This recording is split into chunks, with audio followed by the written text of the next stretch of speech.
Democratic, oh my God, stop. Democratic nominee for Florida Governor Andrew Gillum has led in every public poll. Can you believe this? Upset primary win late last month. Yeah. I can. While his Republican opponent, Ron DeSantis, is having some issues. He's reportedly not ready to discuss the issues yet. Too early. It's too soon. It is. Only been in Congress 3 terms. Why are you running? Well, I'm in Congress 3 terms. Wait, but why are you running? I only ran against a guy that was one of the most qualified public figures in all of Florida. Adam Smith of the Tampa Bay Times writes that during the Republican primary, DeSantis appeared multiple times a week on Fox News, but almost always talked about national issues such as the special counsel's Russia probe, and that he rarely made himself available for one-on-one interviews or invited journalists to hear him talk with voters. According to Smith, the DeSantis campaign confirmed several days ago that he would sit down with the Tampa Bay Times to discuss his position on issues facing Florida. But the campaign canceled Tuesday morning, saying they wanted to give DeSantis time to flesh out his platform. Wow. Before taking questions. So this guy's running, by the way. He announced his candidacy in January. This guy is running, Mike, to be governor of a state that's got a GDP that's greater than most countries, has hurricanes coming in, it seems every few weeks in the fall. It is a hard state to run. That's why, I've said that Jeb Bush is the single best public official I've ever seen in my life. Yeah.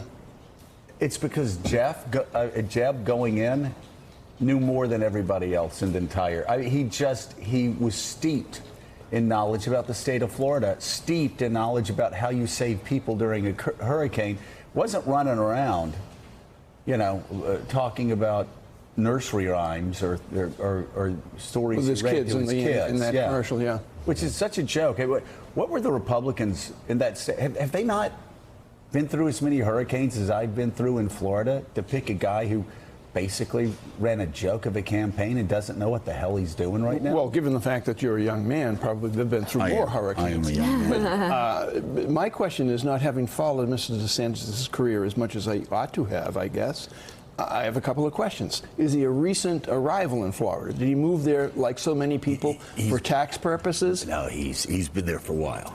He's Yeah? been there for a while. Ron DeSantis. I don't think he's been there as long as I've been there, but he's been there for a while. So the idea that he has not sat down with multiple local units thus far, Tampa Bay, Sarasota, yes, Fort Myers, Miami, that he hasn't sat down with reporters or news organizations in those areas and talked about what he's going to do about, highways and bridge construction. And now, in the wake of hurricane season, what he would do in terms of an emergency. Well, and that emergency always comes, and you have to have somebody who's competent, not a guy who, Susan, when he's asked by a reporter what his position is on, land use in Florida, he says, I like purple. I mean, that's not going to get it. Well, imagine you're sitting there in Florida. You see Florence coming in. You see what North Carolina and South Carolina are doing. And you're going to vote for someone who does not know what his policies are, forget knowing what to do if there's an emergency. I mean, if there's ever such a stark difference. And yes, it's a mayor that he's running against, but that means that you're used to operational procedures and that you know how to get things done. This is what's happened in the age of Trump. It's the Fox primary. Candidates go on Fox as much as they can. They try and win a state or win their district, whatever they're looking for. And they come up empty after they're done with that because they have not been through the ringer and go through the interviews and everything else that you need. They're just focused on winning that primary. And by the way, Willie, I love senators. What do I tell you all the time? I love senators. All of them. All of them. Every one of them. All 100. Wonderful people. Salt of the earth. Great people. What's going on? But you can, if you're a senator and you're dumb, you can kind of hide in the back of the chamber for a couple of years until you figure things out. Not talking about anyone specific. No, because I love all of the salt of the earth. I love the senators. But if you're governor of a state of Florida, this is true, and you got a hurricane, a Category 4 or a Cat 5 coming at you, there is no place to run, baby, no place to hide. And I sat watching, I just could not believe that the state of Florida Republican primary voters had a chance to elect a guy in Adam Putnam, and I said nice things about him, that probably hurt, that was as qualified as anybody I've ever seen to run for governor. Instead, they pick a guy who goes on Fox News, talks about how he wants to obstruct a Russian investigation, and doesn't even understand any of these issues. Like, this isn't even about winning or losing. But if he wins, what's going to happen the first time the Cat 4 starts barreling down?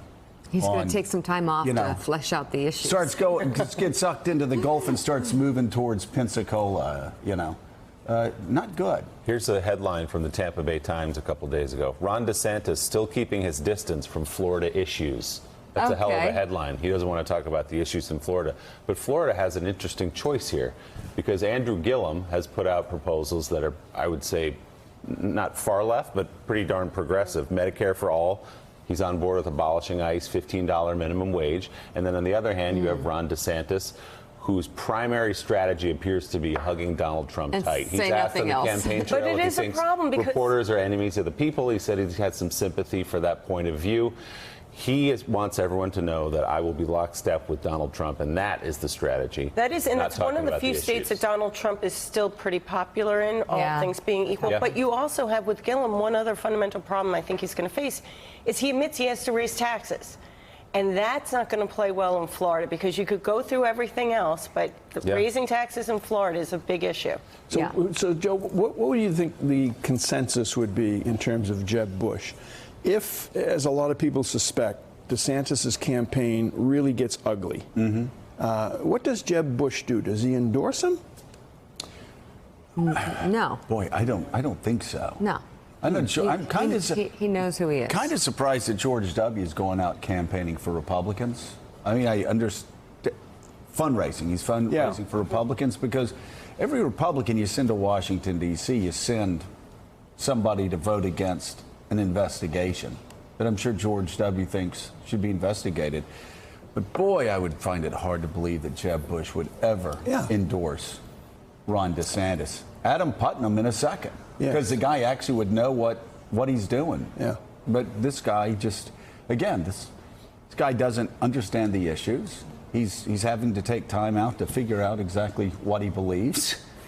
And we're in hurricane season. It's just a toxic mix, and it reminds me of what my friend David Stafford said when we were driving over to Katrina, and we were going over every day, Mississippi, Louisiana. And he said, a very conservative guy, but he said, and I've said this before on the show, he said, you know why we're at this position where we've got a mayor and we've got a governor and we've got a president who don't know what they're doing? Because we all go in and we vote in primary season, and if we're a Democrat, we check the box. Are they pro-life? Are they this? And if we're Republicans, we check the box.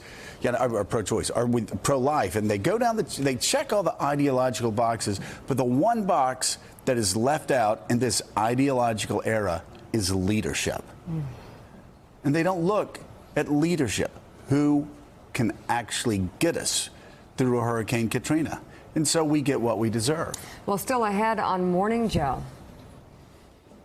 By the time I left office, household income was near its all-time high, and the uninsured rate had hit an all-time low, and wages were rising, and poverty rates were falling. I mention all this just so when you hear how great the economy is doing right now, let's just remember when this recovery started. Okay, last week, former President Obama argued that President Trump is just riding the Obama economic policy wave. But does Trump deserve more credit? Our next guest says yes. And we'll hear those arguments coming up on Morning Joe. Thanks for checking out MSNBC on YouTube, and make sure you subscribe to stay up to date on the day's biggest stories. And you can click on any of the videos around us to watch more from Morning Joe and MSNBC. Thanks so much for watching.